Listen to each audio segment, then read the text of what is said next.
আসসালামু আলাইকুম। আমি আদ্রিজা। আল্লাহর রহমতে একটি মার্জিত মুসলিম পরিবারে আমার বেড়ে ওঠা। ছোটবেলা থেকেই আব্বু আম্মু আমাকে একটা কথা শিখিয়েছেন, বিপদ যখন আসে তখন ঘাবড়ে যেতে নেই, বরং ধৈর্য ধরে আল্লাহর উপর ভরসা রাখতে হয়। আমার পরিবারই আমার সব, তবে আমার জীবনের একটা বড় অংশ জুড়ে হয়েছে আমার ৭ জন বন্ধু। আমরা একসাথে পথ চলি, একে অপরের খুশিতে হাসি আর বিপদের ঢাল হয়ে দাঁড়াই। আমাদের গ্রুপটা অদ্ভুত সুন্দর। আছে সাহসী আরিয়ান, যে সব সময় আমাদের আগলে রাখে। আছে চঞ্চল নীল, যে নিজের দুঃখ লুকিয়ে আমাদের হাসাতে জানে। টেক গিক তানবীর, খুব যত্নশীল মায়া, ছবি তুলতে পাগল রায়ান, আর আমাদের সবার আদরের কিন্তু ভীষণ ভীতু সায়ান। আমরা সবাই মিলে ঠিক করেছিলাম এবারের ছুটিতে পাহাড়ের গহীন এক জঙ্গলে ক্যাম্পিং করতে যাব। আমরা চেয়েছিলাম প্রকৃতির মাঝে বসে মহান সৃষ্টিকর্তার সৃষ্টিকে অনুভব করতে আর নিজেদের একটু সময় দিতে। বিশেষ করে আরিয়ানের সাথে আমার মনের কিছু কথা অনেক দিন ধরে জমেছিল, যা হয়তো এই নির্জন প্রকৃতিতেই বলা সহজ হতো। কিন্তু আমরা জানতাম না সেই জঙ্গল আমাদের জন্য কী পরীক্ষা সাজিয়ে রেখেছে। সেই রাতটা ছিল ভয়াবহ, যখন চারদিকে ঝিঝি পোকার শব্দের বদলে এক বুক ফাটানো হাহাকার ভেসে আসছিল। হঠাৎ করেই আমাদের বন্ধু রায়ান যখন অন্ধকার অরণ্যে নিখোঁজ হয়ে গেল, তখন আমরা বুঝতে পারলাম আমরা এক চরম বিপদে পড়েছি। সেই মুহূর্তে আমাদের মনে হচ্ছিল বনের প্রতিটি ছায়া বুঝি কোনো অশরীরী আত্মা।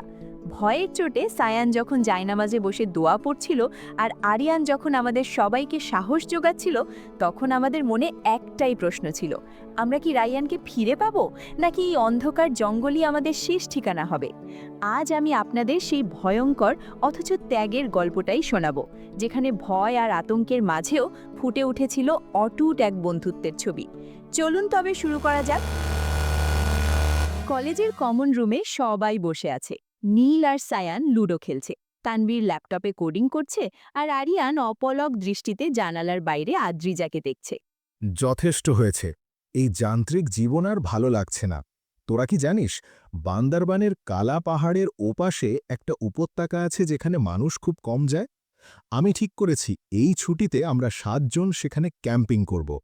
কালা পাহাড় নাম শুনেই তো মনে হচ্ছে ওখান থেকে কেউ জ্যান্ত ফেরে না। রায়ান, তুই সবসময় কেন আমাদের বিপদে ফেলতে চাস? আমার মা অলরেডি বলেছে এবার ছুটিতে বাসায় গিয়ে কাজিনদের সাথে সময় কাটাতে। আমি নেই ভাই। আরে সায়ান, তোর মা কি জানে যে তুই কলেজের সবচেয়ে বড় ভীতু?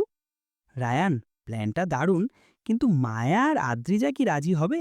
মেয়েরা যদি ভয় পায় তবে ট্রিপ মাটি। নীল, মেয়েদের সাহস নিয়ে কথা বলার আগে নিজের আয়নায় মুখ দেখিস। গতবার ল্যাবে যখন আরশোলা বেরিয়েছিল, কে টেবিলের উপর উঠেছিল? আমি রাজি, যদি তানভীর ওর ওই ল্যাপটপটা বাসায় রেখে আসে। ল্যাপটপ নেওয়াটা লজিক্যাল না, তবে পাওয়ার ব্যাংক আর জিপিএস ট্র্যাকার মাস্ট। কিন্তু আরিয়ান, তুই এত চুপ কেন?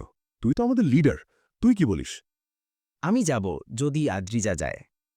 আদ্রিজা, তুমি কি মনে করো এই ট্রিপটা কি আমাদের জন্য খুব বেশি রিস্কি হয়ে যাবে? জীবনটাই তো একটা রিস্ক আরিয়ান।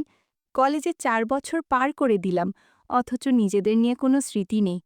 চলো না, হারিয়ে যাই কয়েকটা দিনের জন্য।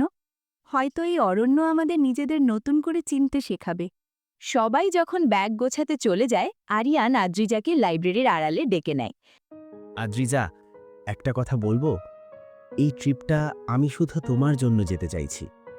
আমার মাঝে মাঝে খুব ভয় লাগে, যদি কলেজের এই দিনগুলো শেষ হয়ে যাওয়ার পর আমরা আর একে অপরকে খুঁজে না পাই। তুমিও কি সেটাই ভাবছো যা আমি ভাবি? মাঝে মাঝে রাতে ঘুমানোর আগে মনে হয় আমাদের মধ্যে এই যে অব্যক্ত একটা টান, এটা কি শুধু বন্ধুত্ব? আরিয়ান, তুমি কোনোদিন কিছু কেন বলো না? বলার সাহস হয় না, ভয় হয়। যদি বলার পর তুমি কিছু মনে করো, যদি এই সুন্দর বন্ধুত্বটাও ভেঙে যায়। তাই ভাবলাম জঙ্গলের নিস্তব্ধতায় আগুনের পাশে বসে তোমাকে সবটা বলবো। ওখানে মিথ্যে বলা যায় না। তবে তাই হোক, আমি অপেক্ষায় থাকলাম। তোমার জমানো কথাগুলো শোনার জন্য আমি পুরো পৃথিবী পাড়ি দিতে পারি। জিপ থেকে নেমে তারা যখন ঘন জঙ্গলের ট্রেলে পা রাখল, সূর্যের আলো সেখানে পৌঁছাতে পারছিল না। গাইজ, আমার কেন জানি খুব অস্বস্তি লাগছে। এই জঙ্গলটা কেমন যেন কথা বলছে। বাতাসগুলো ফিসফিস করছে না? আরে দোস্ত, বাতাস না, ওটা তোর পেটের আওয়াজ। তুই সকালে কিছু খাসনি তো? ভয় পাস না, আমরা সবাই আছি তো। নীল, সায়েনকে নিয়ে মজা করিস না। এই গাছগুলো দেখেছিস? মনে হচ্ছে শত বছর ধরে এরা কারো অপেক্ষায় দাঁড়িয়ে আছে। কেমন একটা রহস্যময় নিস্তব্ধতা চারিদিকে। এটাই তো বিউটি মায়া। এই রহস্যই আমাদের খুঁজে বের করতে হবে।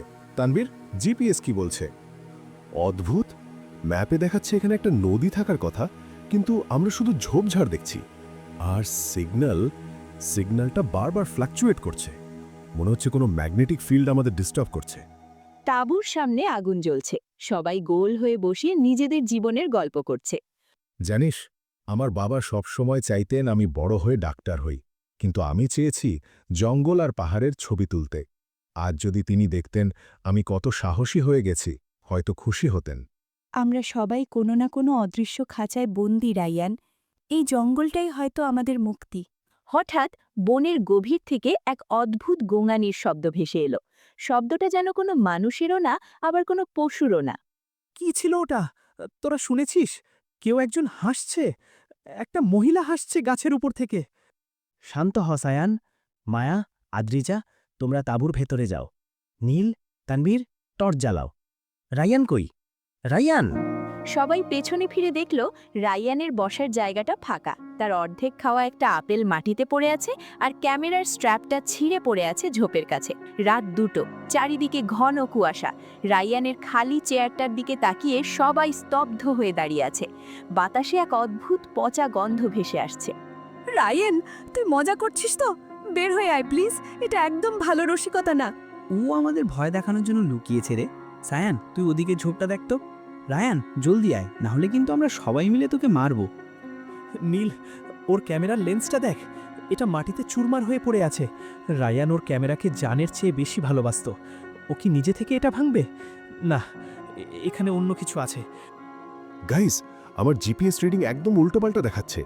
আমরা যেখানে তাঁবু ফেলেছি, ম্যাপে দেখাচ্ছে সেই জায়গাটা আসলে একটা ঢালুক ছাদ, কিন্তু আমরা তো সমতলে আছি। জঙ্গলটা আমাদের সাথে খেলা করছে। কেউ আলাদা হবে না, সবাই হাত ধরো। আদ্রিজা, তুমি আমার একদম পাশে থাকো। আমরা রায়ানকে ছাড়া এখান থেকে এক পাও নড়ব না। তারা টর্চের ক্ষীণ আলোয় বনের গভীরে হাঁটতে শুরু করে। প্রতিটি শুকনো পাতার মর্মর শব্দে তারা আটকে উঠছে। হঠাৎ মায়া ডুকরে কেঁদে ওঠে। জানিস আরিয়ান, রায়ান আসার আগে আমাকে বলেছিল ওর মা খুব অসুস্থ। ও এই ট্রিপ থেকে ফিরে ওর মার জন্য পাহাড়ের মধু নিয়ে যেতে চেয়েছিল। ও যদি ফিরে না আসে, আমি ওর মার মুখোমুখি কিভাবে হব? ও ফিরবে মায়া, আমাদের ফিরতেই হবে। জানো, আমরা যখন ছোট ছিলাম, আমার ভাই একবার মেলায় হারিয়ে গিয়েছিল। তখন বাবা বলেছিল, যতক্ষণ মন শক্ত রাখবি ততক্ষণ পথ হারাবি না। আমাদের মন শক্ত রাখতে হবে। আদ্রিজা, যদি আমরা এখান থেকে বের হতে না পারি, তবে আমার ওই কথাটা অসম্পূর্ণই থেকে যাবে। আমি নিজেকে কোনো দিন ক্ষমা করতে পারবো না। চুপ করো আরিয়ান, কিচ্ছু হবে না আমাদের। আমরা সবাই একসাথে ফিরে গিয়ে বিরিয়ানি খাবো, নীল আমাদের হাসাবে, আর তুমি ওই তোমার জমানো কথাটা বলবে। তোমাকে বলতেই হবে। হঠাৎ বনের উপর থেকে একটা ভারী কিছু পড়ার শব্দ হয়। তারা টর্চ ফেলতেই দেখল একটা গাছের ডাল থেকে রায়ানের জ্যাকেটটা ঝুলছে, আর সেখান থেকে টপ টপ করে লাল রঙের কিছু একটা নিচে পড়ছে। রক্ত! ওটা রক্ত! আরিয়ান, ওরা রায়ানকে মেরে ফেলেছে। কোনো অশরীরী আত্মা ওকে টেনে ওপরে নিয়ে গেছে। আমরা শেষ, আমরা কেউ বাঁচব না। থামস্যান, এটা রক্ত না, এটা লাল রঙের পেইন্ট। ঘ্রাণ নিয়ে দেখ, এটা আর্টিফিশিয়াল। কেউ আমাদের ভয় দেখাচ্ছে, কেউ চাচ্ছে আমরা যাতে আতঙ্কিত হয়ে ভুল কিছু করি। কে করছে এসব? বের হয়ে আয়, কুত্তার বাচ্চা। সামনাসামনি লড়। লুকোচুরি খেলছিস কেন? চুপ, একদম চুপ। শোন, একটা ধাতব শব্দ শোনা যাচ্ছে না? খট খট খট। মনে হচ্ছে কেউ অস্ত্র ধার দিচ্ছে। তারা কুয়াশার ভেতর দিয়ে এগোতে একটা পুরনো কাঠের কেবিনের সামনে পৌঁছল। কেবিনের জানালা দিয়ে মিটি মিটি আলো আসছে। তারা জানালার ফাঁক দিয়ে উকি দিল। ওটা তো রায়ান, ওকে চেয়ারের সাথে বেঁধে রেখেছে। কিন্তু ওরা কারা? ওদের সবার মুখে মাস্ক আর হাতে রামদা। ওরা ডাকাত দল। এই জঙ্গলটা ওদের আস্তানা। ওরা হয়তো রায়ানের ক্যামেরা আর ল্যাপটপ দেখে ভেবেছে আমাদের কাছে অনেক দামি জিনিস আছে, তাই আমাদের টোপ হিসেবে ব্যবহার করছে। ডাকাত? ভূতের চেয়েও মানুষ তো বেশি ভয়ঙ্কর। আরিয়ান, আমাদের কাছে তো কিছু নেই। আমরা তো স্টুডেন্ট। আমরা ওদের সাথে লড়ব কিভাবে? আমাদের কাছে অস্ত্র নেই, কিন্তু বুদ্ধি আছে। আর সবচেয়ে বড় কথা, আমাদের 7 জনের বন্ধুত্ব আছে। আজ যদি জান দিতেও হয় রাইয়ানকে একা ফেলে যাব না। ঠিক বলেছিস আরিয়ান, অনেক কান্নাকাটি করেছি, এখন বদলা নেওয়ার পালা। বল, আমাদের কি করতে হবে? কেবিনের বাইরে ঝোপের আড়ালে 7 বন্ধু গোল হয়ে বসল। আরিয়ান সবার হাতে একটা করে মোটা গাছের ডাল আর পাথর তুলে দিল। শুন সবাই, হয়তো এটাই আমাদের শেষ অপারেশন। যদি কিছু হয়ে যায় তবে জেনে রাখিস, তোদের মতো বন্ধু পাওয়া আমার জীবনের সবচেয়ে বড় পাওয়া। নীল, তুই ফাজলামি করিস, কিন্তু তোকে ছাড়া আমাদের আড্ডা অসম্পূর্ণ। তানবীর, তোর লজিক আমাদের অনেক বিপদ থেকে বাঁচিয়েছে। আর আদ্রিজা, আর কিছু বলতে হবে না, আমরা লড়ব এবং আমরা জিতব। চলো। পুরনো কেবিনটার বাইরে ঘুটঘুটে অন্ধকার। ভেতরে ডাকাতরা মদ্যপান করছে আর রাইয়ানকে গালাগালি করছে। আরিয়ান তার বন্ধুদের নিয়ে শেষবারের মতো গোল হয়ে দাঁড়ালো। সবাই শোনো, এটা আমাদের জীবনের সবথেকে বড় পরীক্ষা। সায়ান, তোর ব্যাগে সেই মরিচের গুঁড়ো আর পারফিউমের বোতলটা বের কর। নীল আর তানভীর, তোমরা কেবিনের পেছনের জানালার কাছে যাও। যখনই আমি সিগন্যাল দেব, তোমরা পাথর মেরে কাজ ভাঙবে আর চিৎকার করবে। ওরা ভাববে পুলিশ এসেছে। আরিয়ান, সাবধানে থেকো। আমার কেন জানি খুব ভয় লাগছে। এই ডাকাতগুলো দেখতে খুব ভয়ঙ্কর। ভয় পেও না আদ্রিজা, আজ যদি আমার কিছু হয়েও যায় তুমি নিজেকে সামলে নিও। আর শোনো, আমি তোমাকে আমার জীবনের চেয়েও বেশি ভালোবাসি। আজ এই কথাটি না বললে হয়তো কোনোদিন বলা হতো না। আমিও তোমাকে ভালোবাসি আরিয়ান, তাই তোমাকে বাঁচতেই হবে। আমাদের একসাথে ফিরতে হবে। হঠাৎ তানবীর আর নীল পেছনের জানালায় বড় বড় পাথর ছুঁড়ে মারল। কাঁচ ভাঙার শব্দে ডাকাতরা চমকে গেল। Hands up! পুলিশ চারপাশ থেকে ঘিরে ফেলেছে, সারেন্ডার করো। পুলিশে লোক থেকে দেখতো বাইরে গিয়ে। এই নে তোদের পুলিশ বলেই 2 হাতে মরিচের গুঁড়ো ওদের চোখে মুখে মেখে দিল। এরপর পারফিউম স্প্রে করে ওদের অন্ধ করে দিল। তানভীর, নীল, ভেতরে আয়, রায়ানকে মুক্ত কর। কেবিনের ভেতরে শুরু হলো এক অসম লড়াই। আরিয়ান একাই 2 ডাকাতের সাথে লড়ছে। এক ডাকাত আরিয়ানের পিঠে ছুরি চালাতে গেলে আদ্রিজা পাশ থেকে একটা লোহার রড দিয়ে ডাকাতের হাতে সজোরে আঘাত করে। খবরদার, আমার আরিয়ানকে ছোঁয়ার সাহস করবি না। লড়াইয়ের এক পর্যায়ে নীল আর তানবীর রায়ানের বাঁধন খুলে দিল। রায়ান ক্লান্ত আর বিধ্বস্ত, ওর ঠোঁট ফেটে রক্ত পড়ছে। তোরা এসেছিস? আমি ভাবছিলাম ওরা আমাকে মেরেই ফেলবে। ওরা বারবার বলছিল আমাদের সবার কিডনি বিক্রি করে দেবে। চুপ কর গাধা, আমরা থাকতে তোর কিচ্ছু হবে না। সায়ান, তুই তো আজ হিরো হয়ে গেলি রে।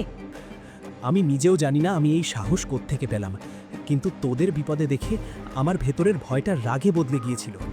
ডাকাতরা সাময়িকভাবে ঘা খেয়ে পিছু হটলেও তারা আবার লোক ডাকার চেষ্টা করছিল। 7 বন্ধু দেরি না করে বনের গোপন পথ দিয়ে দৌড়াতে শুরু করলো। পেছনে ডাকাতদের টর্চের আলো আর চিৎকার শোনা যাচ্ছে। গাইস, সিগন্যাল ফিরে এসছে, আর 1 কিলোমিটার সামনেই হাইওয়ে। দৌড়াও, কেউ থামবে না। তারা পাগলের মতো দৌড়াচ্ছে।